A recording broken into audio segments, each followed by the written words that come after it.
Dankie Hemelse Vader dat ons vanoggend weer hier kan wees en dankie vir die wonderlike voorreg dat ons hier kan sit met die wete dat ons vrygemaak is, Here. Dat Here Jesus, dat U vir ons aan die kruis gesterf het, vir ons sondes betaal het, vir ons die ewige lewe moontlik maak. En dat U dit moontlik maak dat ons weer in 'n verhouding met die Vader kan leef. Dankie Hemelse Vader dat U ons U kinders maak. En dat ons hierdie bevoorregte posisie het en dat ons kan weet dat U die enigste ware lewende God is wat ons dien en aanbid. En daarom, Here, sit ons hier met dankbaarheid in ons harte. Dat ons dankbaar is vir dit wat U vir ons doen en vir wie U is. Here, as ons nou ook vanoggend verder gaan saam besin en saam dink en saam gesels oor dankbaarheid, kom bid ons en kom vra ons hier dat U ons sal help, dat ons vanoggend ook weer eens sal hoor, wat is dit wat U vir ons vanoggend wil kom sê? Dat ons vanoggend weer ook meer van U sal leer en U beter sal leer ken, Here. Want hoe beter ons U leer ken, hoe beter verstaan ons U hart en beter verstaan ons wat U van ons vra en wat U van ons verwag. Daarom help ons, Here, dat ons sal luister na wat U vanoggend vir ons wil kom sê. Ons vra dit in U naam. Amen. Ons skriflesing vanoggend uit Kolossense uit. Ek gaan net 2 versies daar vir ons lees. Ons gaan deur die loop van die diens by nog so 'n paar ander teksgedeeltes ook by stil staan. Onthou, ons gaan aan met ons reeks en ons is dan vanoggend by die tema van dankbaarheid en hoe belangrik dankbaarheid ook as 'n ingesteldheid is vir ons as kinders van die Here, as gelowiges. Kolossense 2 vers 6 en 7, ek gaan uit die 2020 vertaling vir ons dit lees, wat dit vir ons vanoggend ook sê. Aangesien julle dus Christus Jesus die Here aangeneem het, bly leef in hom. In hom is julle gewortel en in hom word julle opgebou en versterk in die geloof, soos julle geleer is, terwyl julle oorvloedig is in dankbaarheid. Die 83 vertaling praat van dat ons met dankbaarheid vervul is, oorvloedig vervul, is eintlik maar dieselfde. So ek lees vanoggend vir ons tot sover. Dankbaarheid is eintlik 'n eenvoudige woord of 'n eenvoudige of 'n maklike begrip aan die een kant, maar tog kom ons agter dat in die tye waarin ons vandag leef, is dit iets wat mense weet wat dit beteken, mense verstaan wat die woord beteken, maar tog sukkel ons eintlik, as ons eerlik met onsself is, om werklik dankbaarheid uit te leef, om werklik dankbaarheid deel te maak van my manier van leef, my manier van optree. Ons leef in 'n wêreld wat toenemend ondankbaar geraak het, né? Ons leef in 'n wêreld wat toenemend mense al hoe meer op hulle self fokus, hulle behoeftes, wat hulle van hou, wat hulle graag wil hê, en dit maak dat mense al hoe meer ondankbaar raak. Want die oomblik as jy nie jou sin kry nie, as dinge nie gebeur soos jy daarvan hou of jy dit wil hê nie, dan is ons vinnig geneig om ondankbaar te raak. En natuurlik help die media en al die baie advertensies ons nie regtig daarmee nie, want oral oor is daar advertensies wat vir jou kom vertel, as jy wil gelukkig wees en vreugde wil hê in jou lewe, dan moet jy hierdie ding hê en daai ding hê en daai ding hê, en dan maak dit dat ons ook, sonder dat ons dit besef, meer ondankbaar raak. Want ek is nou nie dankbaar vir wat ek het nie, want ek word heeltyd gekonfronteer met wat ek nie het nie. En hulle wil vir ons kom sê, nee, dis maar 'n manier hoe produkte verkoop word, dat as jy regtig wil gelukkig wees en wil hê dit moet goed gaan met jou, dan moet jy nou hierdie en hierdie ding hê. En dan raak jy ongelukkig en jy raak ondankbaar, want ek het nie hierdie en ek het nie hierdie ding nie. So dit help nie daar met dit nie, nee, dit maak dit ons meer ondankbaar raak. En dieselfde is waarvan, of ons dit nou wil erken of nie, ons is tog maar so 'n bietjie in kompetisie met die mense om ons. Ons wil graag inpas tussen ander mense. En dan maak dit baie keer dat ek goed wil hê en dan ongelukkig raak, want ek kan nie dit bekom nie, want my buurman het dit, of my vriende het X en Y, maar ek het dit nie. Nee. En dan maak dit dat ons sukkel om 'n lewe van werklike dankbaarheid in hierdie wêreld te gaan uitleef. En ons sien, dankbaarheid is 'n baie belangrike geestelike ingesteldheid wat God van my en jou ook vra, wat God van my en jou verwag. Ons lees daarvan in 1 Tessalonisense 5:18 wanneer daar staan, wees in alle omstandighede dankbaar, want dit is wat God in Christus Jesus van julle verwag. Dis wat die Here van my en jou verwag, dat ons 'n ingesteldheid sal hê van 'n lewe van dankbaarheid. En die teks kom sê dit so mooi, dat ons in alle omstandighede sal dankbaar wees. Nie net in sekere omstandighede nie, nie net wanneer dit my pas en wanneer ek hou van wat in my lewe aangaan nie. So dit gaan oor meer as maar net om dankie te sê vir sekere goed. Dit gaan oor 'n geestelike waarde, 'n ingesteldheid wat ek en jy moet aanleer. Dit gaan ook oor 'n keuse wat ons moet gaan uitoefen. En die Bybel is baie duidelik vir ons daaroor dat ek en jy as gelowiges het eintlik so baie om voor dankbaar te wees. En die kern van die dankbaarheid lê in die feit dat ons in 'n verhouding met die ware God leef. En lê in die feit dat dit wat Jesus Christus vir ons kom doen het, die bekende Johannes 3 vers 16, wat ek dink ons almal uit ons koppe uit ken, sê die volgende: God het die wêreld so lief gehad, dat hy sy enigste seun gegee het, sodat die wat in hom glo nie verlore sal gaan nie, maar die ewige lewe sal hê. En dit is eintlik die kern waar my en jou dankbaarheid moet leef. God kom en sê, hy gee nie net vir ons goed nie, maar hy kom gee homself vir my en jou. Deur Jesus Christus het God homself vir my en jou kom gee. Dis meer as maar net 'n klomp goed wat gegee word. En dit onderskei God, die ware God, van ander gode. By ander gode sien ons dat ander gode gee goed vir mense. En mense glo dat as hulle vir hierdie gode gaan bid, dan gaan daai gode sekere goed vir hulle gee. God sê nee, hy is die ware God, die enigste lewende God, en hy gee homself deur Jesus Christus vir my en jou. Jesus Christus vir my en jou aan die kruis kom sterf het, en vir my en jou die ewige lewe kom moontlik maak het.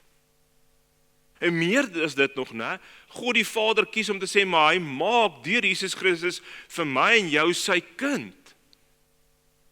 En dan dink jy ons besef die voorreg en hoe wonderlik dit is nie.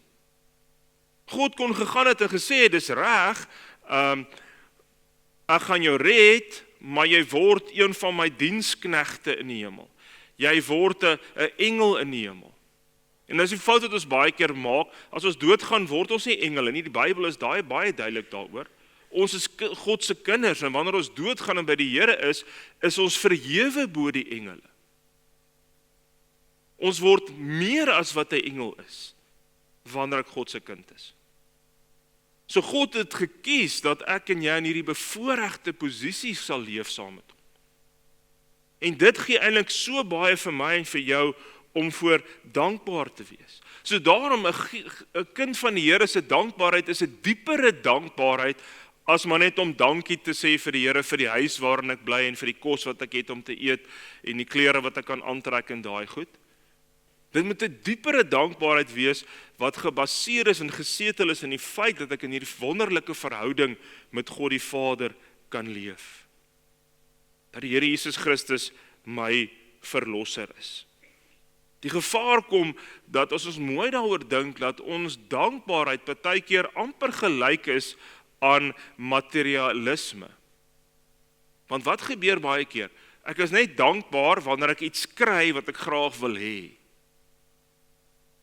En dan grens dit eintlik maar so 'n bietjie aan materialisme, né? Want dis al wanneer ek dankbaar is.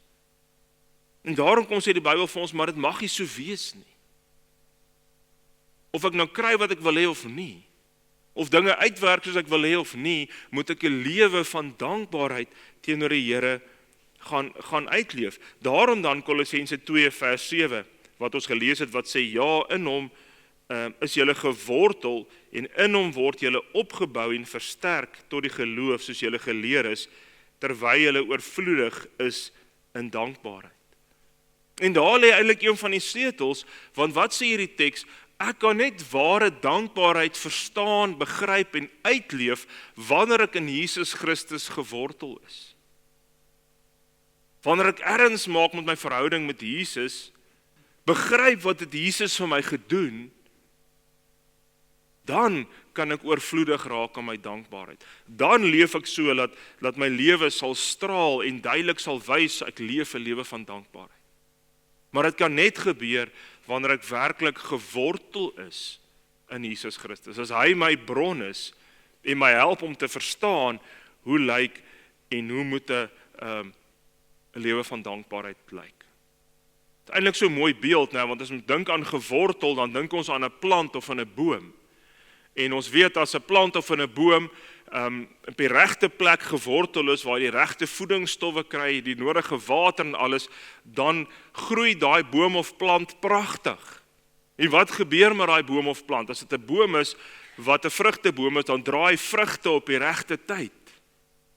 En is deel van dankbaar wees. Dat ek so sal leef dat my lewenswyse sal wys dat ek sal vrug dra vir die Here. Uit dankbaarheid uit. Maar dit kan net gebeur wanneer ek behoorlik gewortel is in Jesus Christus in my verhouding.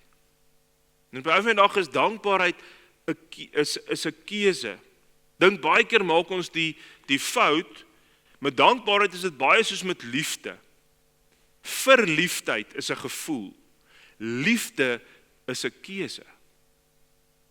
Dankbaarheid mag nie net bly by net 'n gevoel nie. Dat ek net dankbaar is wanneer ek so voel nie. Net dankbaar is wanneer dit vir my lekker is om op daai moment dankbaar te wees.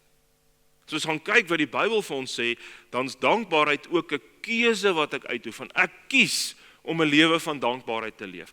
Ek kies om nie net vas te kyk teen alles wat ek tekort het en wat ek graag sou wou hê nie. Dis 'n keuse wat ek maak om te sê ek kies om raak te sien al die wonderlike seëninge wat die Here vir my gegee het, ten spyte van my tekortkominge. So dis 'n keuse wat ek en jy uitoefen.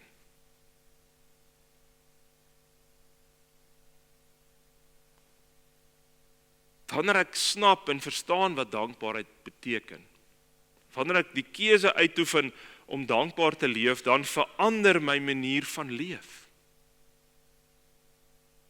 En daar's 'n paar goed wat in my lewe verander. Ek dink die eerste een wat ek het by kortliks wil stil staan, is dat dankbaarheid help my dat my perspektief op hierdie lewe sal verander. Ek begin anders ter kyk na wat om my aangaan. Ek begin anders ter kyk na my omstandighede. Ek begin anders ter kyk na die mense om my, wanneer ek werklik 'n lewe van dankbaarheid leef. Op die mannegroep het een van die manne so mooi videoetjie gesit, nou in die laaste 2 weke, en ek wil dit wat in die video is net so kortliks vir julle sê, want ek dink dit is so waar, né? En waaroor het gegaan het, en dit gaan nou presies oor dit wat ons nou sê, is dat jy met 'n ander perspektief na goed sal kyk. En dan sê hy in daai video, ons kla so maklik oor die verkeer. Maar as ek in die verkeer vassit, dan beteken dit die Here het my geseën dat ek 'n voertuig het waarmee ek kan ry. Ons kla so maklik oor die wasgoed. Maar as ek wasgoed het om moet was, dan beteken dit dat die Here my geseën het dat ek genoeg klere het om te kan aantrek. Ons kla so maklik oor die vuil skottelgoed. Maar as ek baie vuil skottelgoed het, beteken dit die Here het my geseën met 'n klomp kos, met goed wat ek kan eet. Ons kla so maklik dat ons besig is om ouer te raak en ons begin al hoe meer skete en pyne bykry. Maar dit beteken die Here het nog 'n lewensjaar aan my lewe toegevoeg. Die Here het vir my nog 'n jaar hier op aarde gegee waar ek kan woon en werk en 'n verskillende impak kan maak. Ons kla so maklik oor ons kollegas by die werk, maar dit beteken ek het 'n werk. En dan so baie mense wat nie werk het nie. Oomblik wanneer ek begin leef vanuit 'n ingesteldheid van dankbaarheid. As ek begin snap dat dit deel van 'n koninkrykswaarde is, 'n waarde is wat ek moet aanleer, dan begin ek bietjie anders dink, anders kyk na alles om my. Dan raak ek minder gefrustreerd en geïrriteerd met 'n klomp goed om my. So dankbaarheid verander nie noodwendig of verander nie jou omstandighede nie. Maar dit verander na hoe jy na jou omstandighede dan kyk. En dan die volgende ding, wat gebeur wanneer ek leef vanuit 'n lewe van dankbaarheid uit? Dan begin ek meer vreugde en vrede in my lewe ervaar. Dankbaarheid en vrede en vreugde is eintlik onlosmaakbaar van mekaar. As ek heeltyd leef met 'n stuk ondankbaarheid, dan beleef ek min vreugde in my lewe. Dan beleef ek min vrede in my lewe. Want as ek heeltyd leef met ondankbaarheid, is daar altyd nog iets wat ek wil najag. En dan maak ons baie keer die fout om te dink, maar as ek net hierdie sal kan kry, as ek net hierdie sal bereik, dan sal ek bly wees, dan sal ek tevrede wees, dan sal ek vreugde hê. As ek net hierdie kar kan ry, as ek net daai werk kan hê, as ek net soveel geld in die bank kan hê, as ek hierdie ding kan wen, as ek net as jy in sport deelneem eerste kan kom of wat ook al. En dan jaag ons hierdie goed na en dan kom ons baie keer agter as ons dit kry, die vreugde en die vrede wat dit bring is kortstondig. Vir 'n oomblik is ek bly en vreugdevol oor wat ek bereik het en dan staan die vreugde weer. En dan is daar weer 'n volgende ding wat ek moet najag om vir my vreugde te gee of vrede te gee. 'n Lewe ingestel van dankbaarheid ontsluit vir my ware vreugde en vrede wat van die Here afkom. Want dit beteken dan ek is ver genoeg met wat ek het. Beteken nie jy mag nie strewe vir beter nie. Natuurlik kan jy strewe vir beter. Maar dit beteken hier en nou op hierdie moment, op hierdie oomblik is ek dankbaar vir wat ek het. Ja, ek werk dalk vir beter goed. Ek werk dalk om goed te bereik in my lewe. Maar dit is nie ten doel omdat ek dink dit gaan nou vir my ware vreugde of vrede gee.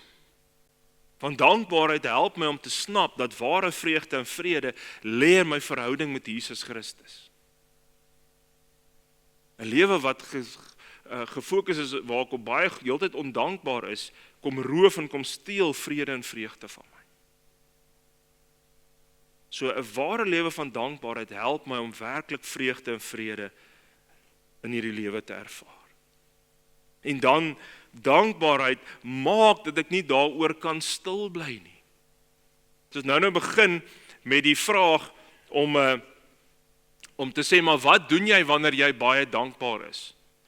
En my ervaring is nie almal doen dit nie, maar baie keer as jy baie dankbaar is vir iets wat in jou lewe gebeur het, wat iets wat vir jou gekry het of so, dan gaan vertel jy vir ander daarvan.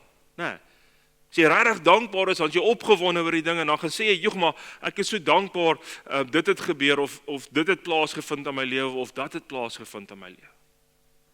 En as ons in die Bybel gaan kyk, dan sien ons, maar dis kenmerkend van 'n lewe van dankbaarheid uit, is dat ek kan stil bly daaroor nie. Dat ek vir ander gaan vertel van dit wat die Here vir my gedoen het. Ons gaan vertel maklik vir ander van, "Joeg, ek is so dankbaar ek het 'n nuwe werk gekry," of "Joeg, ek is so dankbaar ek het 'n nuwe kar gekry," of "Ek is so dankbaar my rugbyspan het gewen," of so. Ons is vinnig om dit te gaan vertel. Maar ware lewe van dankbaarheid beteken dat ek ook nie kan anders as om oor die Here te gaan praat. Vir ander te vertel wat het die Here vir my in my lewe gedoen nie. Dit beteken dat ek so sal leef dat ander in my lewe sal kan sien dat ek lief is vir die Here. En dan gaan leef ek dit uit, so ander kan sien dat ek in 'n verhouding met die Here staan. Daar's 'n klomp voorbeelde in die Bybel. Ek gaan net by enkele stil staan, net om die punt te illustreer.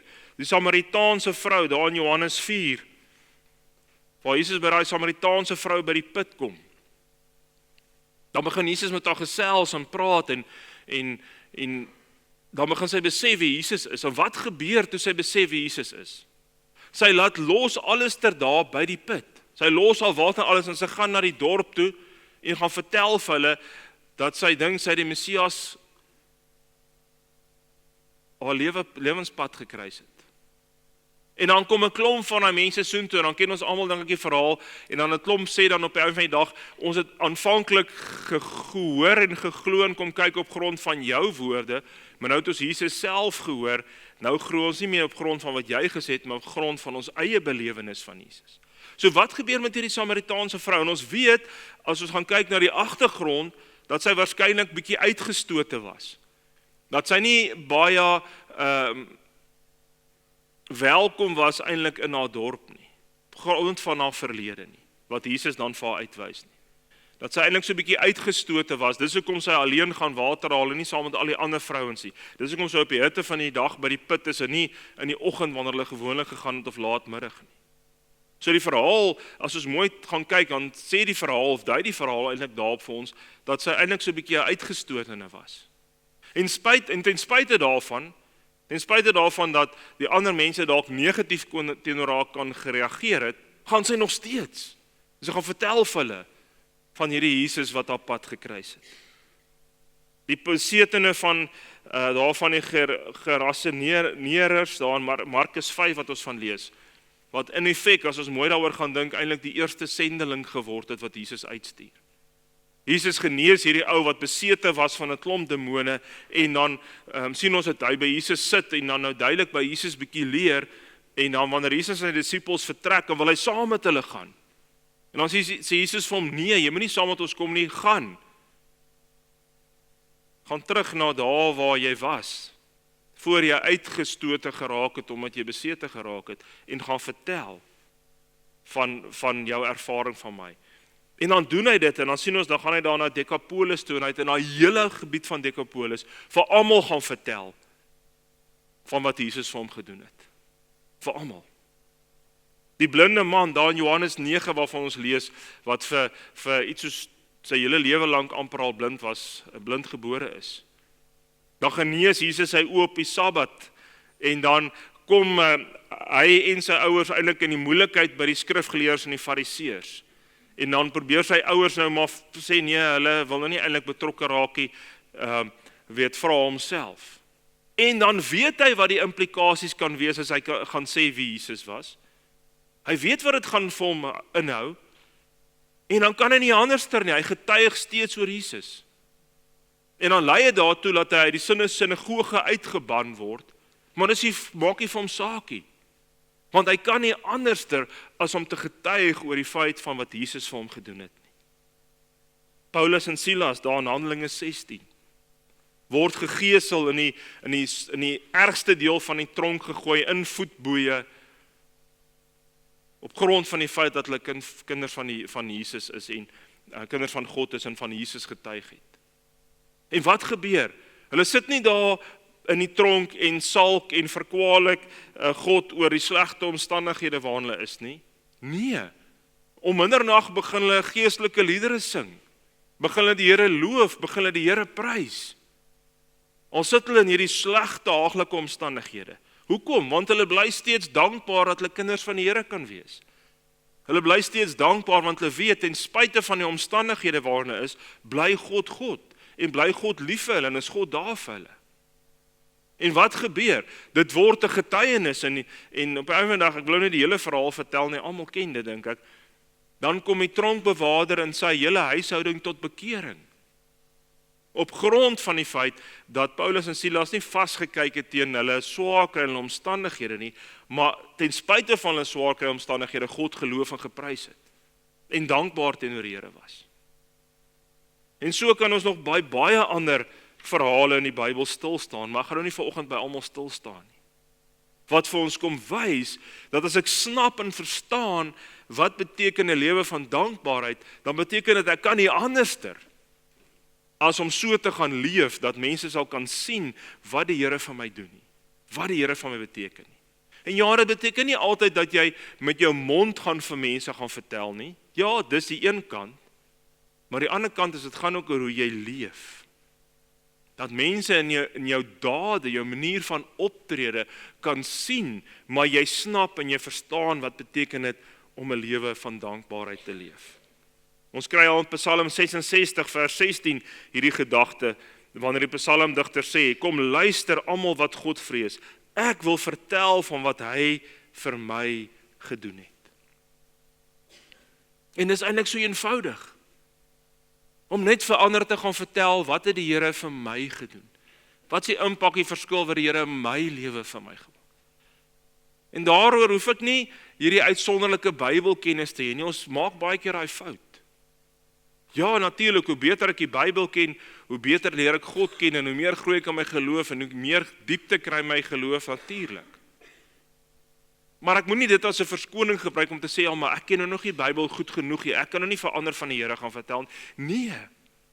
Hierdie Psalm kom sê dit vir ons wat ons gesien het in hierdie almal se verhale wat ek nou so oomblikie by stil gestaan het. Wat het hulle gaan doen? Hulle het net vir mense gaan vertel wat het God vir my gedoen. Wat is die verskil wat hy in my lewe gemaak?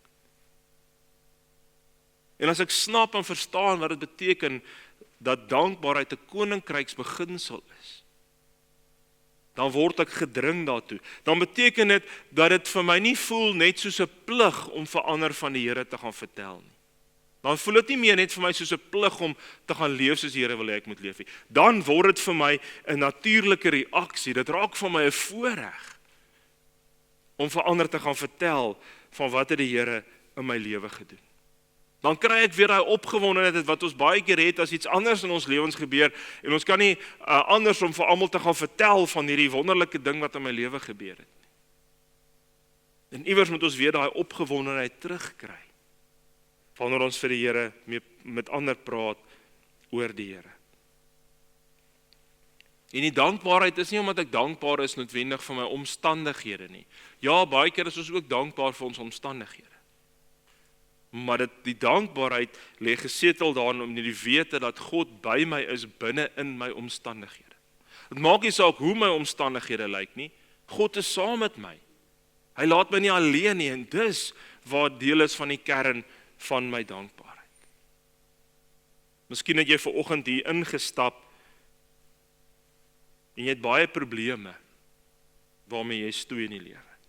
Miskien het jy vanoggend hier ingestap en jy sit met 'n klomp bekommernisse, of jy dalk hier ingestap en jy worstel met gebede wat jy al gebid het, wat jy voel jy wag al so lank en die Here antwoord jou nie, of jy dalk hier ingestap vanoggend en jou finansies is onder druk, of dinge gaan nie so lekker by die huis nie, daar's spanning by die huis, of spanning by die werk, of waar ook al. 'n Lewe van dankbaarheid beteken nie ek ontken hierdie goed nie. Lewe van dankbaarheid beteken nie ek maak nou of al hierdie uitdagings hier bestaan in my lewe nie. 'n Lewe van dankbaarheid beteken dat ek bly is dat God teenwoordig is midde in hierdie uitdagings van my lewe. Dat God daar is vir my en ek nie alleen hierdie uitdagings hoef aan te pak nie. Want God help my en begelei my daardeur. Met die wete dat God bly altyd goed vir my en jou. En dat sy genade altyd daar is vir my en jou. Sy liefde is altyd daar vir my en jou. Hy sal altyd my en jou verlosser bly. Hy sal ons Here bly. Dankbaarheid om te weet dat die Heilige Gees in my woon en werk en my help in hierdie lewe. Dankbaarheid omdat ek weet dat niks hier op aarde God se beloftes vir my ongedaan kan maak nie. Dat sy beloftes altyd daar vir my sal wees. En daarom kan ek en jy vanoggend sê, en dis wat 'n lewe van dankbaarheid beteken, dat ek vir die Here kan sê, Here, maar al verstaan ek nie alles nie, al maak alles in hierdie lewe nie vir my sin nie, bly ek dankbaar oor U in my lewe. Al het ek nie alles wat ek dink ek nodig het nie, bly ek steeds dankbaar vir U. Al is die pad wat ek heiliglik stap vir my moeilik, bly ek steeds dankbaar, want U stap saam met my daardie pad. Te sê, maar ek wil elke dag leef vanuit die Here se seëninge met dankbaarheid. Oor al die liefde en die genade wat die Here elke dag vir my en jou gee. Ons het so baie om vir die Here voor dankbaar te wees. Mag dit waar van my en jou lewe wees dat ons dankbaarheid nie gelykstaande aan 'n tipe van materialisme is, waar ek net dankbaar is wanneer ek goed kry wat ek wil hê nie. Maar mag my dankbaarheid werklik so wees dat ek 'n lewe van dankbaarheid sal leef, dat dit 'n waarde, 'n ware koninkrykswaarde sal wees wat deel word van my lewe. En dat ek dankbaar teenoor God sal wees vir wie hy is en vir wat hy is. En vir dit wat hy in my lewe doen. Kom ons word stil en dan bid ons saam.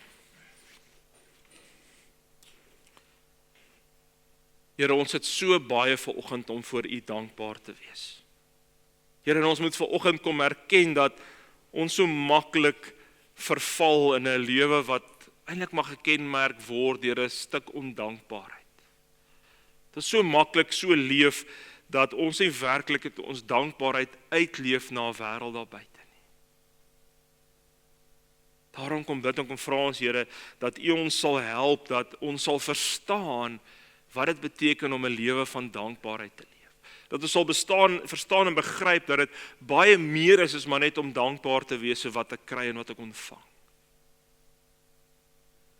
Maar dat ons sal verstaan dat dit 'n waarde is, 'n koninkrykswaarde is, 'n beginsel is wat ek my eie moet maak, wat ek moet gaan uitleef. Dat ek dankbaar sal wees omdat U deel is van my lewe. Omdat ek U kind is, omdat U vir my verlos het, Here Jesus, van die dood en die sonde. Omdat U vir my die ewige lewe moontlik maak, omdat ek die enigste ware God se kind kan wees. En help dat dit ons sal dankbaar maak, maar meer as dit ons ook opgewonde sal maak, dat ons nie anders kan is om vir ander te gaan vertel van dit wat U vir my lewe doen nie. Dat dit my sal help, dat ek sal besef dat 'n lewe van dankbaarheid ontsluit ware vreugde, ontsluit ware vrede in my lewe. Help dat ek 'n lewe van dankbaarheid sal leef, dat my perspektief op my omstandighede sal verander. Dat ek met ander oë sal kyk na my omstandighede en alles wat in my lewe aangaan. Dankie vir so baie goed wat U vir my doen. Dankie Here dat U my vergewe vir al my sondes, al my verkeerdhede. Dankie Here dat U vir my lief bly ten spyte van al die kere wat ek U teleurstel en verkeerde goed doen. Help my Here dat elkeen van ons, dat ons so sal leef, dat ons gewortel sal wees in Jesus en dat ons sal vrug dra, vrug van dankbaarheid. En dit sal sigbaar wees vir ander mense, dat ek lewe van dankbaarheid leef. Here, help ons en wys vir ons hoe ons meer 'n lewe van dankbaarheid kan leef, prakties kan uitleef, en help dat ons vanuit ons dankbaarheid 'n verskillende impak sal maak in die wêreld waarbinne U ons geplaas het. Ons vra dit in U groot en heilige naam alleen. Amen. Ontvang ook die seën van die Here. Die Here sal julle seën en julle beskerm. Die Here sal tot julle redding verskyn en julle genadig wees. Die Here sal julle gebede verhoor en aan elkeen sy vrede gee.